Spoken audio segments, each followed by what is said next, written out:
Meus amigos, hoje nós vamos retornar à nossa série Teorias da Conspiração para falar de um assunto bastante delicado e que é muito importante para toda a direita brasileira.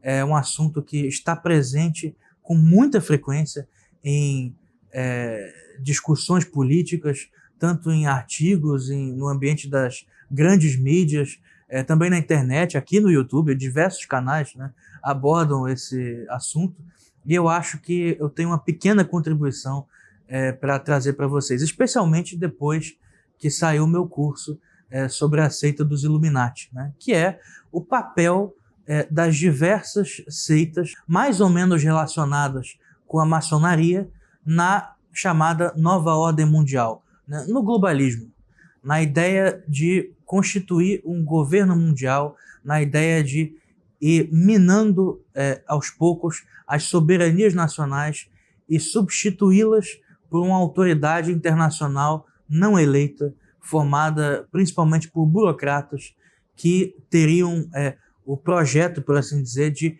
constituir gradualmente também uma nova civilização, né? Novos valores, uma nova constituição para a família, na verdade a dissolução da família, né? A implementação de coisas como o aborto, a ideologia de gênero, etc., né? Essas ideias são muito discutidas por pessoas que frequentemente detêm muitas informações, mas que as veem sob um prisma que é todo conspiracionista, né? E é por isso que eu acho muito importante trazer isso para vocês. Em primeiro lugar, é preciso fazer uma distinção, né? A chamada nova ordem mundial, a governança mundial, é um fato, né? Qualquer pessoa que estuda os projetos do casal Myrdal, né, na Suécia, chegaram a inventar novas concepções arquitetônicas para poder criar laços diferentes entre as famílias, né, e dissolver a ideia da família nuclear burguesa e substituí-la por uma vivência comunitária, né? A engenharia social, aqueles que já tomaram conhecimento do chamado relatório Kinsey, né, que uma pesquisa totalmente forjada nos anos 50 por Alfred Kinsey, que acabou por trazer a imagem de que todos os papéis sexuais precisavam ser invertidos, né, que a ideia da libertação sexual, de que todos nós, o homem de família americano médio, né, era uma fraude, que na verdade ele tinha sim a sua agenda sexual oculta, né, de que todos eram bissexuais, etc. Essa ideia, né, de introduzir uma mutação na sociedade a partir das bandeiras de preferências sexuais, de orientações sexuais, né, ou então as novas concepções de educação, né, que são muito estudadas, muito bem abordadas no livro de Pascal Bernardin, Maquiavel Pedagogo, né? Sim, todos aqueles que conhecem a engenharia social, né, em curso há pelo menos um século, né, nos países do Ocidente, da Europa Ocidental, nos Estados Unidos, e em parte também, né, na América Latina, nos países subdesenvolvidos, países de terceiro mundo, sabem que a ideia da reforma da sociedade como um todo é um fato, né? Aqueles também que conhecem o fenômeno das duas guerras mundiais, né, e as consequências que isso gerou, né, o surgimento de um movimento pacifista internacional que desejava, sim, destruir o nacionalismo no mundo. Isso é até compreensível, né? Quer dizer, depois que se viu a quantidade de destruição que o nacionalismo europeu produziu ao longo de meio século, né, que produziu quase 100 milhões de vítimas, se nós somarmos os mortos das duas guerras mundiais, né, e dos governos tirânicos também que surgiram nesse período. Então, é evidente, né, que essas coisas existem, né? Esse é um primeiro ponto muito importante de nós assinalarmos, né? Em 1979, o senador americano Barry Goldwater, que foi candidato à presidência, fez um discurso muito famoso em que ele denunciava a formação de um shadow government, né, de um governo das sombras nos Estados Unidos, e dizia ele que tinha como base duas organizações principalmente, o Council on Foreign Relations, o Conselho de Relações Internacionais, Relações Estrangeiras, formado nos anos 20, né, no período entre guerras, e a Comissão Trilateral, né, criada poucos anos antes desse discurso, em 73, né, idealizada principalmente por David Rockefeller. Né. Então, essas organizações ditavam a política externa norte-americana, né, e esses conselhos não eleitos, muitos dos quais relacionados, sim, com sociedades secretas, ditavam quem iam ser os candidatos à presidência norte-americana, né? Ditavam boa parte da guerra política que acontecia nos Estados Unidos, que na verdade era como se fosse uma fachada para o verdadeiro embate que estava acontecendo dentro desses ambientes. O que se passava na publicação periódica do CFR, do Council on Foreign Relations, a revista Foreign Affairs, que existe até hoje, o que se passava nessa revista, o que era debatido nela, poucos meses depois, poucos anos depois, se transformava em política externa do governo americano.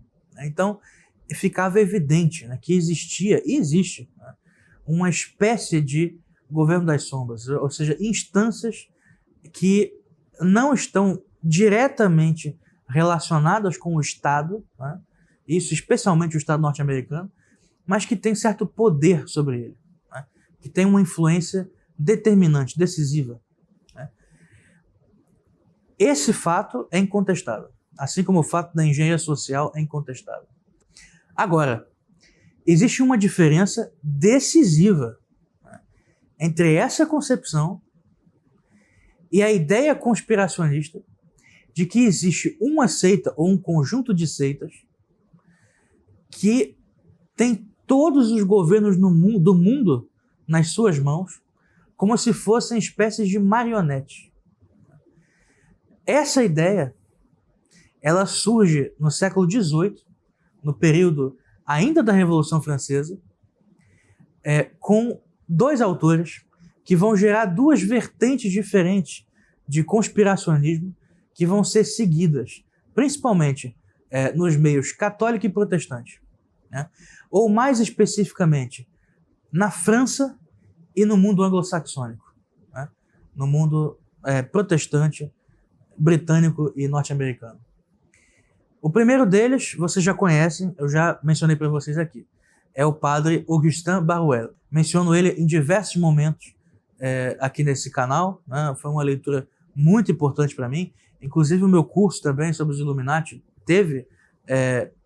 ele teve um papel muito importante para isso. Foi o primeiro, né, autor, no finalzinho do século XVIII, 1797, 98, a denunciar a existência dessa seita, né, e a denunciar uma conspiração tripla que ele dizia que era responsável pela Revolução Francesa, né? A conspiração dos sofistas, os filósofos iluministas organizados contra a Igreja Católica, a conjuração maçônica, e aí estava, segundo ele, principalmente empenhado em derrubar a monarquia francesa, né, como uma espécie de vingança por Jacques de Molay. Aí também é um exagero para parte dele, ele enxerga uma filiação direta, né, entre a maçonaria e os antigos cavaleiros templários, né, ou a seita gnóstica que surgiu dentro dos cavaleiros templários. Em terceiro lugar, a chamada seita dos Iluminados da Baviera. Né? E essa conspiração tripla, né, teria criado a Revolução Francesa. Eu não concordo totalmente com esse autor, ele exagera em muitos pontos, né? Mas é, sem dúvida nenhuma, um autor muito importante, né, que teve aí uma descendência imensa, tanto para o bem quanto para o mal, né? Tanto para os estudos sérios a respeito não só da Revolução Francesa, mas da atuação das sociedades secretas, como também para o conspiracionismo, né? E quando nós entramos aqui no conspiracionismo, é impossível nós não nos lembrarmos de uma figura que se dizia discípulo de Barruel, que foi o escritor francês Léo Taxil, né? Que começou a sua carreira de escritor como maçom, né? E ele inventava mentiras esdrúxulas contra a Igreja Católica. Dizia que a Igreja Católica, a Inquisição tinha matado milhões de pessoas, né, que aqueles absurdos de sempre, né, que escravizavam as mulheres que desejavam ter um livre pensamento, que a Igreja era responsável pela pobreza no mundo, etc, etc. Que era a ignorância coroada na figura do pontífice, né, etc. E essa visão era totalmente forjada, né, uma série de teorias da conspiração mesmo, contra a Igreja Católica, que ele explorava o tempo todo, escreveu diversos livros contra a Igreja. De repente, esse autor se converte. E a sua conversão é sincera, mas era um homem muito perturbado, né? E a partir daí, ele começou a fazer a mesma coisa contra a maçonaria. E começou a escrever livros de teorias da conspiração contra a maçonaria, da qual ele participava poucos anos antes. Quer dizer, ele sabia que era falso, né? Mas era um tipo muito perturbado, né? Perverso mesmo, que tinha um prazer de inventar histórias que fossem acreditadas, né? E acabou por elaborar aí o mito dos maçons que se reúnem todos para venerar o diabo, né? Você consegue imaginar um negócio desse? A maçonaria, hoje em dia, é uma organização de massas, né? Você tem, ao todo no mundo, atualmente, cerca de 7 milhões de maçons. Você imagina, é a população do Rio de Janeiro, né? Você imagina 7 milhões de pessoas todos os dias indo para as lojas toda semana para adorar o diabo, né? Isso é inviável. Se esse tipo de coisa acontecesse, certamente isso já teria vazado há muito tempo, essa informação, e a maçonaria nem existiria mais, né? Então é evidente que não se trata disso. Mas todas essas lendas negras, né, a respeito das sociedades secretas, etc., também foram gestadas por esse tipo de mentalidade, né? Infelizmente, isso teve um impacto muito grande sobre certos círculos intelectuais católicos, né? O próprio Papa Leão XIII chegou a acreditar em Léo Taxil, né? Alguns escritores receberam certa influência dele, o Monsenhor Henri de Lassus, um autor excelente, né? O seu livro A Conjuração Anticristã, eu recomendo a todos, deve ser lido, mas ele contém alguns exageros, sem dúvida alguma, né? Mais tarde, historiadores como Léon de Ponsan, né, e principalmente, né, aqui no Brasil, o senhor Gustavo Barroso, com a sua História Secreta do Brasil, são autores que vão beber muito, né, nessas teorias da conspiração, nesses exageros, né, a ideia de que toda a história do Ocidente nos últimos séculos, né, que todos os reveses por que passou a Igreja Católica, que a derrubada de todas as monarquias, de tudo que existiu de mal, de ruim no mundo nos últimos 300 anos, foi tudo culpa dos judeus e da maçonaria, né? É óbvio que não pode ser assim, né? Na verdade, meus amigos, é preciso que nós salientemos aqui uma raiz psicológica desse tipo de consideração, né? Quem fala muito sobre isso é Umberto Eco, no seu livro Cemitério de Praga, que, aliás, é uma reflexão muito boa. É um romance, né? Mas é uma reflexão muito boa sobre a gênese de teorias da conspiração. Ele inventa um personagem aí chamado Simonini, que teria sido o autor anônimo, né, dos protocolos dos sábios de Sião. E é muito interessante nós vermos que, segundo Umberto Eco, as teorias da conspiração nos eximem de responsabilidades.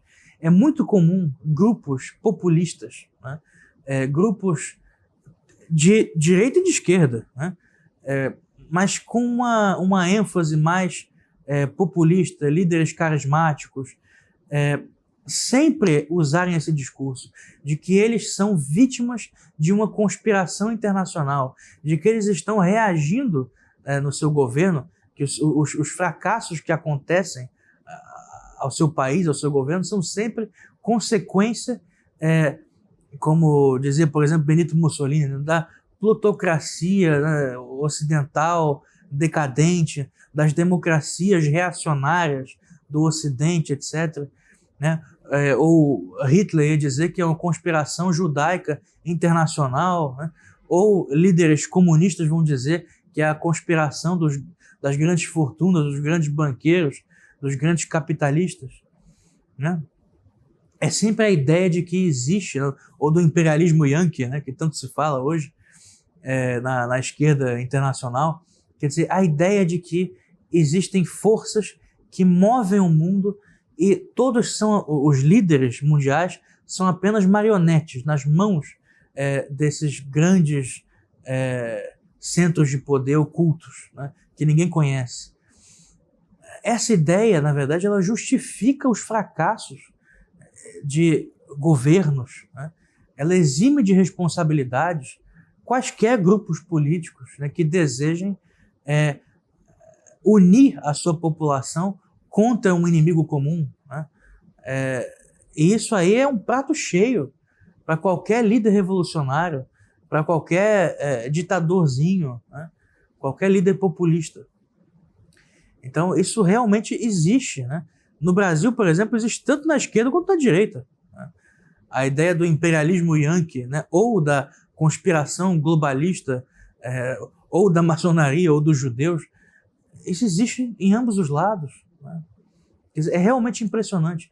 E no Brasil, tudo aqui, as coisas assumem proporções grotescas, né? Então, a própria teoria da conspiração vai ser caricaturada aqui, né? Nós temos caricaturas das teorias da conspiração. Então, essa linhagem, né, que vem do padre Barruel, passando por Leo Taxil, que pegou o que o padre Barruel tinha de pior, né? O que ele tinha de bom, que são os estudos sérios que ele fez, históricos, que são excelentes, né, foram aproveitados por historiadores como René Le Forestier, né, que é um grande estudioso da Ordem dos Illuminati, né? Faleceu nos anos 50 já. Então, assim, claro que existiram estudos muito sérios que foram feitos a respeito dessas seitas, mas essa visão eminentemente conspiratória, né, ela tem uma linhagem que passa, né, por Leo Taxil, depois por Léon de Ponsan, né, pelo nosso Gustavo Barroso, brasileiro. Não estou dizendo para vocês não lerem esses autores, mas terem sempre cuidado, né, com essa visão que é historicamente muito irresponsável, que não busca fontes, que aposta sempre na primeira interpretação que se faz. Né? Tem uma coisa muito grave. A segunda linhagem do conspiracionismo internacional vem do outro autor que, na mesma época que o padre Barruel, vai denunciar a formação da seita dos Illuminati, que vai ser um matemático aposentado chamado John Robinson, que vai escrever em 1797 um livro chamado Proofs of a Conspiracy, Provas de uma Conspiração. E ele tem uma abordagem muito diferente da do padre Barruel. É uma abordagem que não é tanto historiográfica, mas é a cabeça de um matemático mesmo, né? É pela associação de ideias, associações de símbolos, pelas relações mais ou menos arbitrárias que se faz entre símbolos, nomes, pessoas, etc. Né? E com isso ele vai tecendo ali realmente uma narrativa quase rocambolesca. Né? Por isso que eu, inclusive, não quis usar esse livro como bibliografia no meu curso sobre os Illuminati, porque realmente ele diz muito pouco, né? E a verdade que tem ali é muito misturada à loucura, né? A elucubrações de um homem que ficava misturando símbolos aí, nomes. Né? Mas, infelizmente, no meio anglo-saxônico, essa vertente é que vai predominar. Né? E aí nós chegamos aos teóricos dos deuses astronautas, né? Aos ufólogos, também aos autores aí protestantes que falam a respeito da maçonaria, né? Todos eles têm esse gosto especial por associar ideias, associar símbolos, nomes, né? Inventar linhagens da cabeça deles. Né? Eu acho que um estudo de caso, né, a respeito da seita dos Illuminati é Jim Marrs, um escritor texano, faleceu 5 anos atrás, que escreveu um livro chamado The Illuminati, The Secret Society That Hijacked the World, né? A sociedade secreta que boicotou o mundo, que sequestrou o mundo. É exatamente isso. É uma série de ilações que vão sendo feitas praticamente gratuitas, né? Entre símbolos. Então, mas eu acho que no meio conservador brasileiro, essas obras não são levadas muito a sério, né? Nós temos apenas o nosso corpo na América, mas a nossa cabeça teve uma influência europeia muito maior e eminentemente francesa, né? Então, os livros da tradição aí de um Léon de Ponsin têm uma relevância maior no Brasil, né? E são melhores, sem dúvida nenhuma, do ponto de vista historiográfico. Léon de Ponsin é um autor importante, mas que bebe muito nesse conspiracionismo, uma visão que distorce fundamentalmente o papel dessas seitas, né? Essa ideia que é muito irresponsável de sempre enxergar os fatos dentro dessa concepção macro que você já tem, né? O que transforma tudo numa espécie de ideologia maluca, a verdade é essa. Você sacrifica os fatos para que eles caibam dentro do seu sistema. Nisso, essas pessoas acabam não diferindo muito dos esquerdistas, dos marxistas, né? Que é exatamente isso que Karl Marx faz. Ele vai pegar os fatos históricos que não cabem dentro do seu esquema de luta de classes, né? De modo de produção, infraestrutura e superestrutura, etc. E ele vai jogar no lixo, vai fingir que não existe, né? O que não cabe dentro do sistema não serve para nada, né? É como se não existisse. O fato passa a ser uma abstração burguesa, né? É abstracionismo burguês.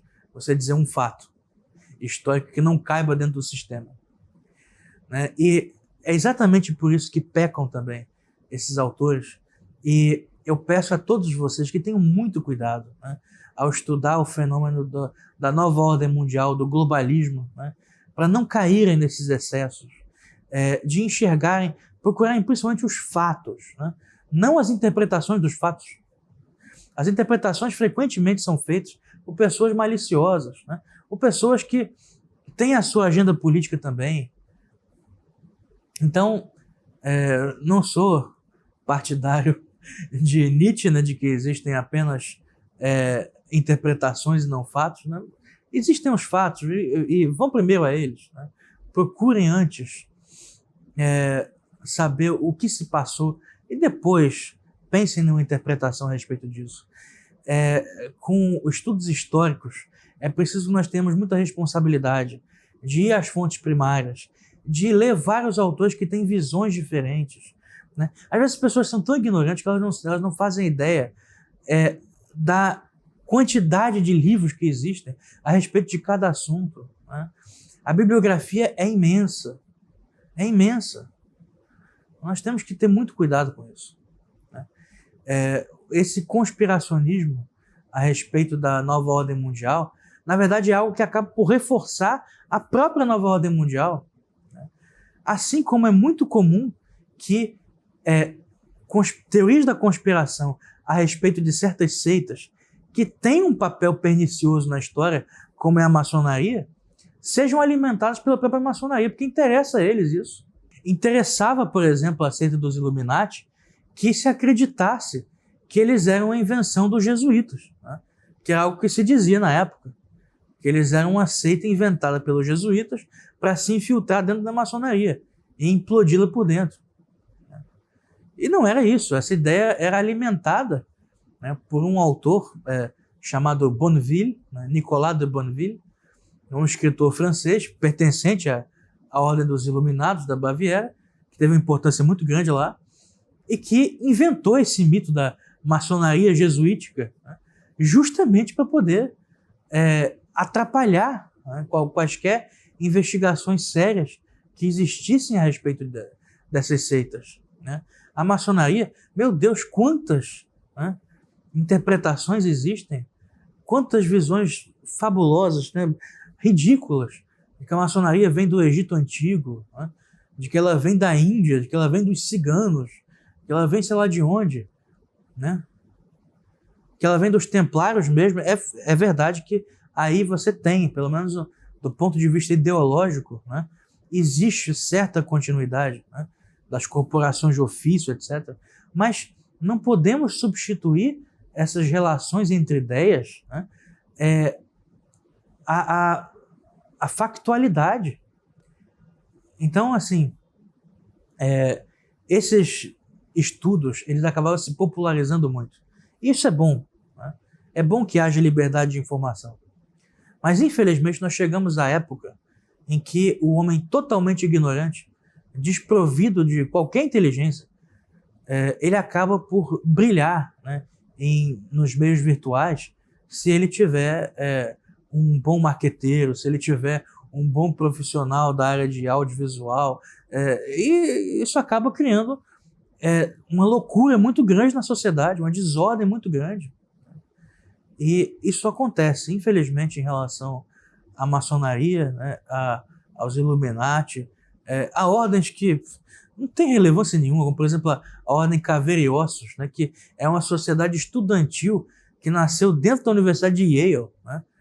Aí você vai dizer, não, mas houve 3 presidentes que foram... Sim, presidentes que estudaram em Yale, né? Não é de se espantar que uma universidade prestigiosa, né, tenha recebido homens da elite norte-americana que mais tarde entraram para a política e se tornaram presidentes, né? E que eles fossem membros dessa sociedade, que são quase todas organizações de elite mesmo. Não? É claro, né, que isso ia acontecer, né? Mas isso não quer dizer que então a Caveira e Ossos está determinando o que vai ser a política americana. São um bando de adolescentes, né? Então é isso, meus amigos. Tenham mais cuidado, né, com esse tipo de estudo, né? Busquem ordem nesses estudos. Aí, acima de tudo, a ordem é muito importante.